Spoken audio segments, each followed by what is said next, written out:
Good morning. Thank you all so much for being here. We're going to get started in just a couple minutes. If folks could find a seat, that would be great. Thank you.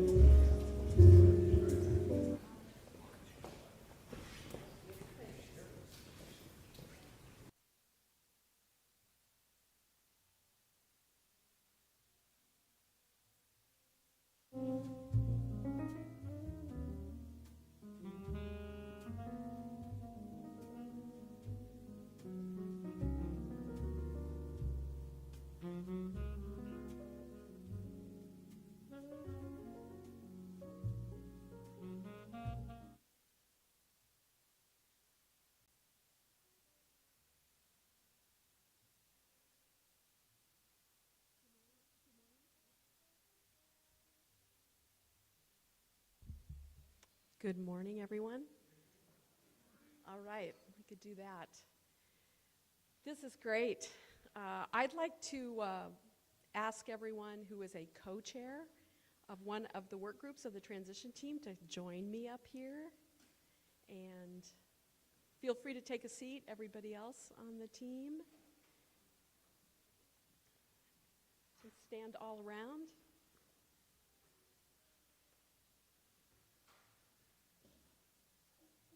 I thought while they're getting organized, I would say after checking the weather report, I think our first order of business is we get the Eastern students to stop taking their finals and do some research on sustainable arcs. Then we'll get McKinstry to design it. We'll get the Northwest laborers to build it. And it has to have room for animals and none of this 2x2 stuff because everybody has dogs, cats, and chickens, which I know from all the doors I knocked on this summer.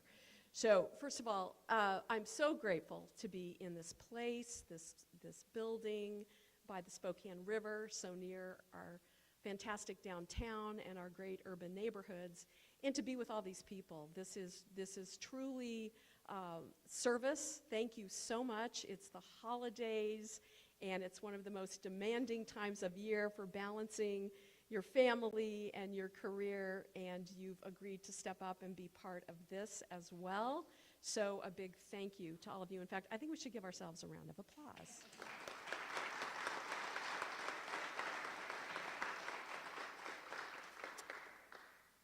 I'm Lisa Brown. I'm Mayor-elect of Spokane, and it's a deep honor to be that and to know that in a couple of short weeks I'm going to assume the office. I talked to hundreds of people from all parts of the community and over the last several months, and all neighborhoods and parts of town, and people whose ancestors fished by the river or traded, and people who just got here from a war-torn country or to support their families having a better way of life. And what I heard consistently from those families and people is that they love this place that we call home, Spokane. Parks and schools, their faith communities, they get to practice their faith, celebrate their cultural heritage, start a business, build things, employ people, be creative, study. Also, a high percentage of our neighbors are economically insecure and really struggling with the basic needs of life. But what I heard is that people love this place, they're here for a reason, and they think it can be better. And you probably might recall that one of my campaign themes was there's a better way. So the better way starts here, and it starts now, and it starts with all of you. So I have invited, and so many people have thankfully stepped up to be part of a transition team to help make recommendations and form priorities that will come to my administration and to City Council and will help set a direction. I want this to be everything from we need to do this now, very action-oriented, to here's where we're headed. I want it to be about this is what we should be measuring, this is where we are, and this is where we want to go. so that we can, in fact, talk about how to make things better. And that includes for people in neighborhoods that they want better response when they experience a crime. That includes that we all want a better path for the unhoused population sleeping either in shelters or outside right now in Spokane. That means we want opportunities and pathways for good jobs, great educational opportunities. We want to think and cherish this place, this amazing region, this unique natural place that we are in, and talk about how to be resilient and sustain into the future for future generations. So that's what this is all about. We've got 5 committees, and they each have co-chairs that are up here today with us. Thank you, co-chairs, for taking this on. And the other people here are members of those 5 work groups. So public safety in our criminal justice system, something we clearly want a path forward on. Housing insecurity, and how to do outreach and provide housing to our unhoused population. Our regional economy, how do we take advantage of both what we have and what we want in terms of the fact that Spokane is in fact the center of the regional economy, and we want pathways and opportunities and ways for our workers to prosper, our young people to have pathways into good jobs. We have a committee based on the need to support our families and neighborhoods, all families. I'm going to ask them to have a specific focus on our youngest residents. How do we support those families with children under the age of 5 so that those children have the greatest opportunities that this region has to offer? And then we know that our city has been facing budget challenges. We have one work group focused on a sustainable financial structure for our city, able to provide the infrastructure that our neighborhoods need, and involving every decision in a sustainability plan and implementing that sustainability plan. So we are thinking about how to respond to the climate crisis and to prepare for the future in the most fair way we can, involving everyone. So that's a big picture overview. I'll give you a little more perspective on what we want to accomplish. I've chosen a couple of the co-chairs to come up and share a few things with us. We have one individual who's been involved in many mayoral transitions here. Well, we have a few. Raise your hand if you've been involved in previous mayoral transitions. And probably someone who's been involved in the most, Gavin Cooley. So Gavin, would you like to share a few things?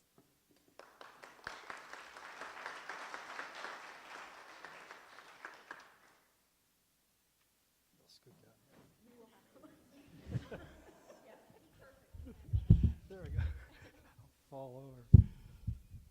Thank you, Lisa. My name is Gavin Cooley. I'm the co-chairperson of the Building a Resilient Future Committee, covering the city's budget, infrastructure, and long-term climate and resiliency goals. I've been involved in 7 mayoral transitions over my career as a former chief financial officer of the city for 18 years, and under 6 different administrations. So let me say right here, I just couldn't be more excited and have more anticipation for an incoming administration and incoming mayor-elect than what I'm feeling right now.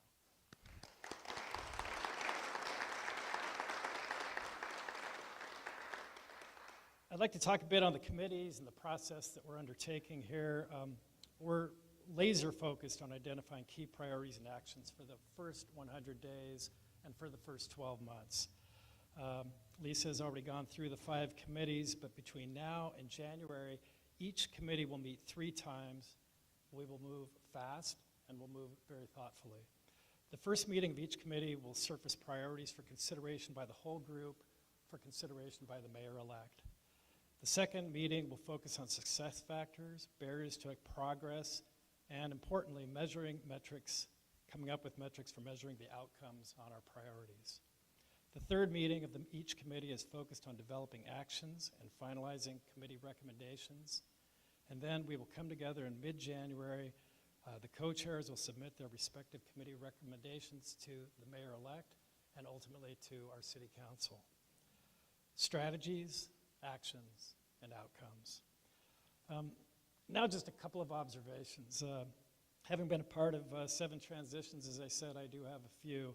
And I'm just going to indulge myself over my excitement on this incoming administration for just a moment. If you were going to build the perfect resume for this job, the vision and experience for a strong mayor in our city, Lisa, quite simply, she has it. First of all, I just want to reflect on what this city organization is. This is a city municipal corporation for which we have elected Lisa, our mayor-elect. And she is a strong mayor. She is a CEO of this organization. It's not one of those figurehead positions like we see in a lot of cities. And this corporation, this municipal corporation, has about 2,300 employees, 13 divisions, 46 departments, 3 major utilities.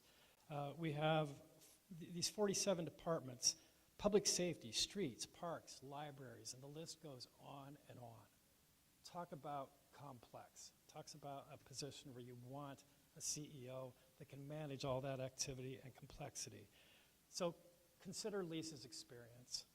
She's a PhD economist. She was our state Senate Majority Leader for years, building innumerable bridges and results across party lines and other divides. She was our WSU Chancellor here in Spokane, and under her leadership, she brought us the Elson Floyd School of Medicine just a couple of blocks from here. And then Lisa ran our State Department of Commerce, which is charged with nothing less than promoting sustainable economic vitality across our entire state. So Lisa has done all these amazing things and much more, and everything I'm seeing in Lisa's background, experience, and vision is reflected in the transition process that she's lining out for us right now. So this is exciting. Looking at the co-chairs and committees that have been assembled, I'm struck by the breadth and diversity of experience of the people that she's brought together. Equally important is the attitude that everyone is bringing into this endeavor. Everyone is focused on outcomes, on what we can do together, and finding solutions that work.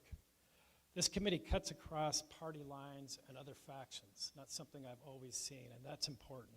They're designed to bring strengths from all around our community, and they're focused on collaboration, integration, and community partnerships. That's how you get things done in our community. When it's working properly, local government in Spokane, I believe, is a great place to be, and a place where all walks of life still come together to create amazing outcomes and realize our dreams together as a community. I believe our new mayor-elect and the committees and this transition process that she has designed reflect everything we need to realize all the promise and possibilities for the benefit of our entire community. So we have this robust and comprehensive process in front of us, and I speak, I think, for everybody when I say we're excited to get to work. So thank you, and let me invite Lisa Brown back to the stage.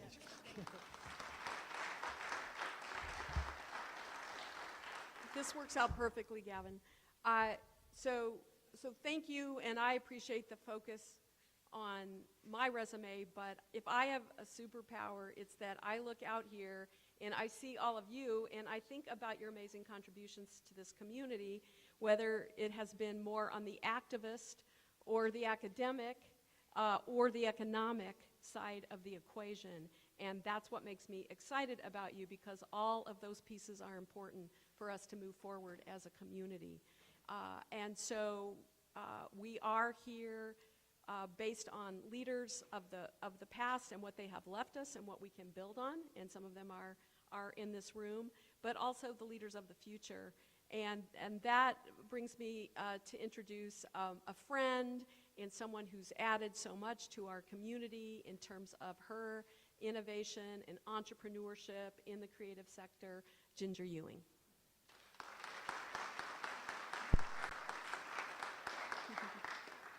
Hello, everyone. Good morning. I don't know if I'm going to stand. Yeah. Perfect. This is a little awkward, but we'll get through it. Yeah.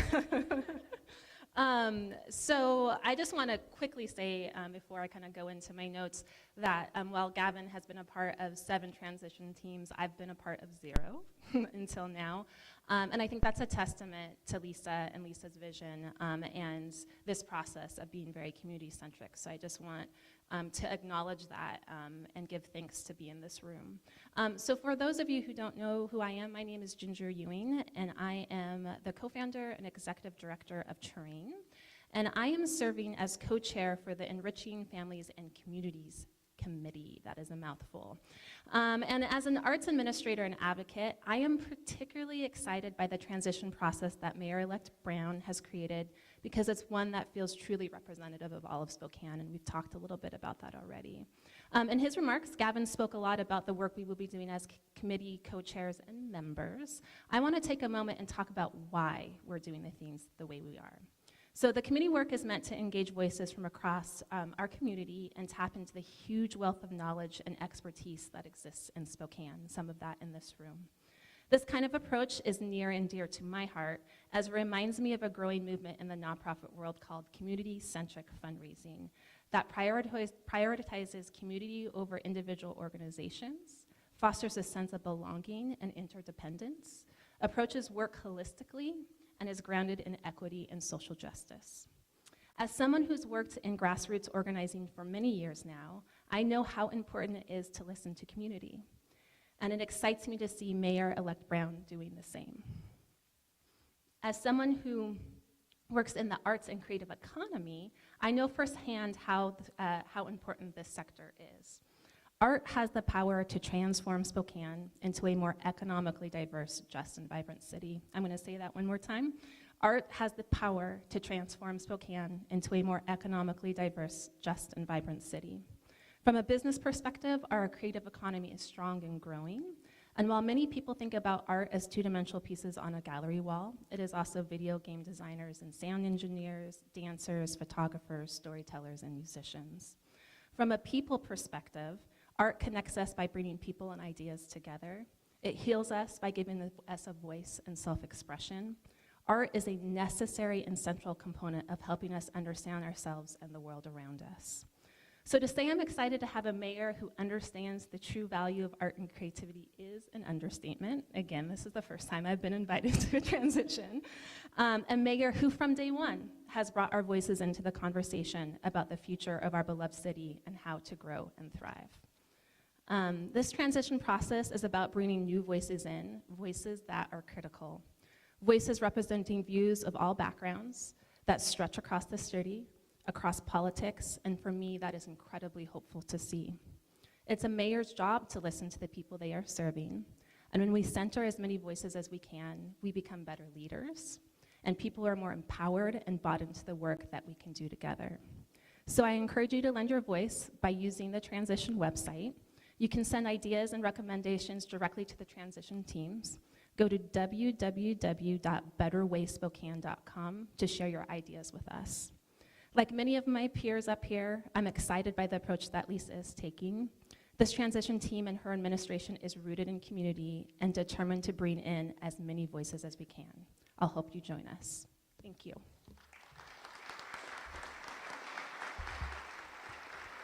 Thank you. Thank you, Ginger, Gavin, and all the co-leaders of the work groups that are up here and everyone here. This is a fantastic turnout. I mean, look around at you all. This is really great. So this is a rather large transition committee, but that doesn't mean we have all the voices or perspectives represented. So as Ginger said, betterwayspokane.com is a way for us to know what we don't know and learn from people that we don't even know are out there. So don't hesitate to go to that website and send in your suggestions, your ideas. You can connect to the city job site there, boards and commissions that you might want to serve on, and you may have some really valuable things to bring to the table, and we want you and invite you to do that. So I will take a few questions. I think Christine is going to help me here, and then just to let everybody know what happens next, the whole group is going to get together for a few minutes. so we can talk and share a little bit about our next steps.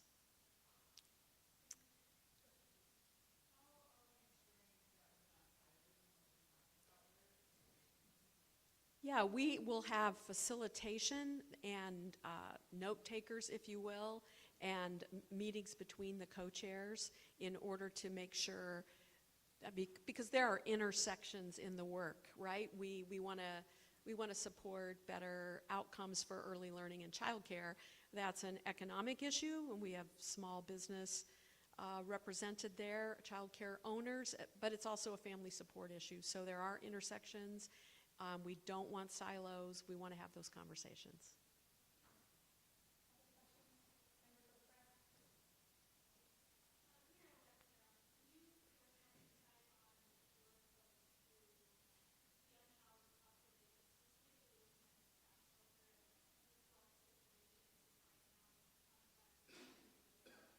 Yes, so a couple of important things.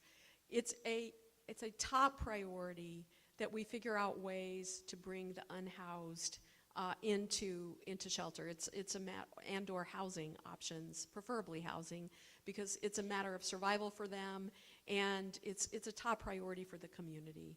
How we do that will be partly about this group and the recommendations that they make. With respect to the track shelter, during the campaign, I was clear I did not think it was a best practice or the right facility, so I believe there will be a transition, but I'm certainly not going to second guess the current city council and administration who are sort of struggling with closing out the budget and leaving whatever plan in place for the early part of next year. And I think if you check the website that tracks our provider system of emergency beds, you will find that it was practically full last night, as it almost always is during the winter months, and we are going to need more capacity in that system. Midway or towards the end of January, there will be the annual point-in-time count that the city administers for the region, and I personally participated in that 3 times. And it is carried out with not only city staff, but also volunteers. I want to invite people to be part of that, because what happens is that the unhoused are asked to participate by answering questions, whether they are in shelters or on the streets, in tents, in camps. And through that information, we see where we are, where we need to be, and also we get a snapshot of the population and their needs. And so we will have more information about that, obviously, after I take office, but we will be inviting volunteers to be part of that process.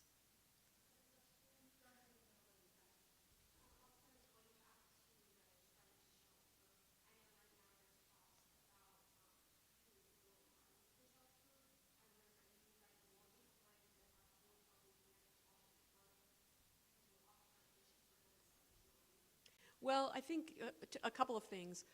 Part of this depends on where we're at in the regional conversation, because ideally we have partnership between the city and the county and other local governments to put together a plan. I call it a coordinated entry plan, where multiple providers would be involved. So I'm not sure we'll be looking at one provider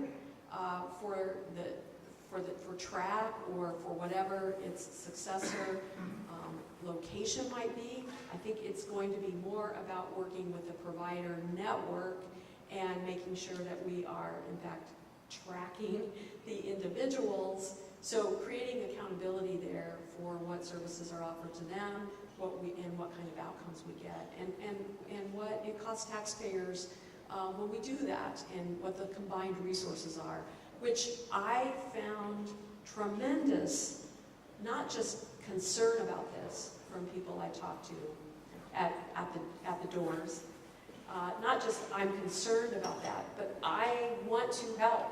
I make sandwiches. Tell me the best way for me or for my faith community to be involved in this. So I think people are looking for a plan they can be part of. And that's what we need to put together. Mayor, Scott Tannenbaum from KHQ. about a month since the election, so it took about a month to put this group together, about a month until you're sworn in. What does this next month look like? And then furthermore, after you're sworn in, what's the future of this group look like, and what kind of role does it play in determining your administration going forward? Well, I'll start with the last question first. I'm hopeful that this group continues to be both a sounding board and participating in the various initiatives that will come out of this effort, because they will not be just done or baked, as it were, since it's the holiday season. I'm thinking about that. There will be recommendations on things that need to be implemented. And a plan is a plan is a plan, right? Implementation is tough. That's where progress happens, and it's not easy. I got to learn that, frankly. I got to serve as a legislator and vote yes and no, aye, nay, have great ideas. And I got to serve in an executive agency and try to implement those ideas. So I just want to say, for those who are out there in the city, in the city departments, working hard to implement what the council may have passed, for those in organizations who know that it's one thing to say we're going to do this, it's another thing to figure out how we're going to do this. That is going to be something that I will need this group to continue to be involved in. Now, as to what happens between now and January 1st, I want to thank Mayor Woodward and Interim City Administrator Garrett Jones. They have very generously made all city staff and information available to me in this transition, as well as in office. And so I am in the process of getting to know all the current members of the leadership team and gaining information so that I could start to build my leadership team and be ready to make those announcements relatively soon, no later than when I take office.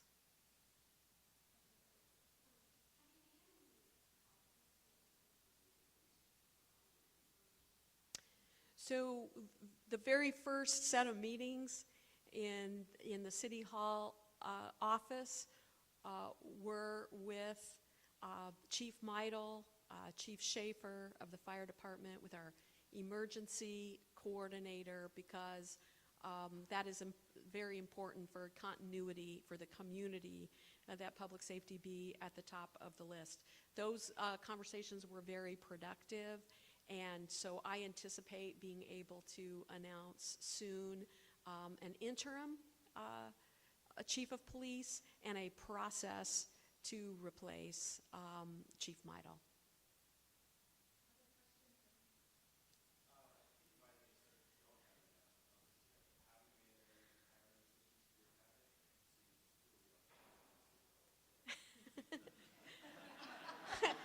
I don't think we've got him on the payroll yet. Drafted for service. I appreciate that.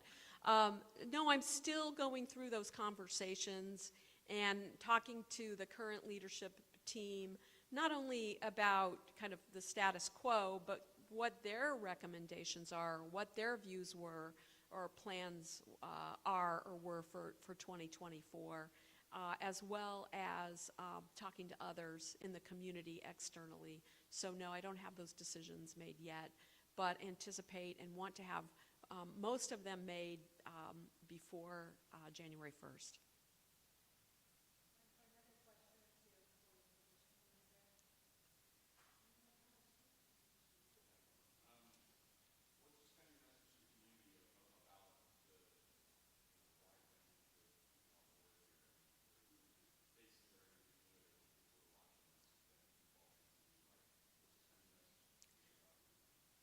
Well, my message to the community is that I was looking for people with experience from past administrations and leadership from past organizations, not to pinhole anybody in terms of age or anything else, but thank you for being here, like Gary Livingston and Larry Soren, people who've contributed to our business community, people who are current leaders in the community are still very engaged in a whole variety of things and have played different roles in their organizations, like Letitia Hill from Avista, and people who are who are attached to neighborhoods and to youth. Rick Welliver, thank you for being here. People who have expertise from our academic institutions. I think we've got Eags and Zags here, and okay, Whitworth, what's your? Pirates. Sorry, not my strong. We've definitely got Cougs here. So, and also people with deep neighborhood and lived experience. There are people here who have struggled with addiction or incarceration and come out the other side and are now committing their lives to helping others do the same thing. And we need to have their stories and their expertise as part of this process. We have people who are working hard to not just build the stuff that we live in and go to work in, but they're trying to bring others into the process and bring others in to get those skills and focus on our young people and give them career pathways or educational pathways. So it is a very diverse group of people, and I'm not going to pretend that our challenges aren't real. Public safety, and frankly, these are things that Spokane has had issues with for a long time. Higher rates of property crime and sadly higher rates of family violence. So, but we're going to try to take those on. But this group also gets to take on the opportunities, because I feel very strongly about them. They're great, they're there.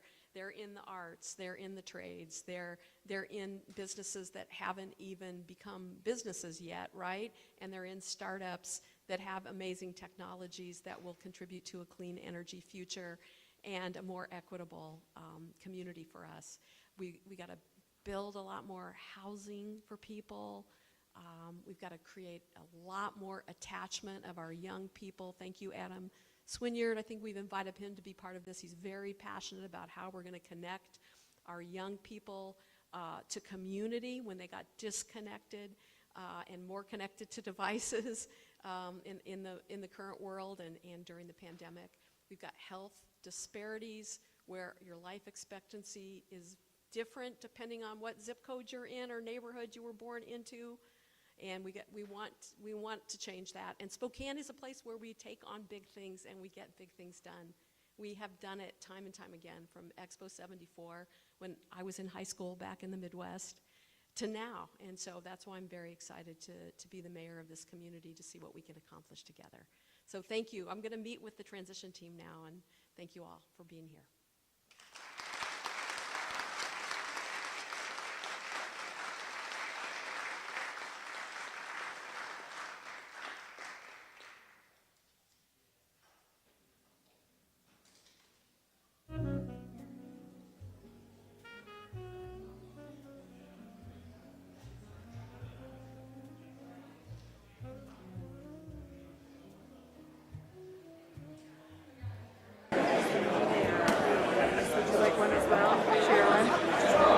Put it in her inbox too, so yeah. Would you like a copy of the media release? If all committee members could go upstairs, there'll be a space where we can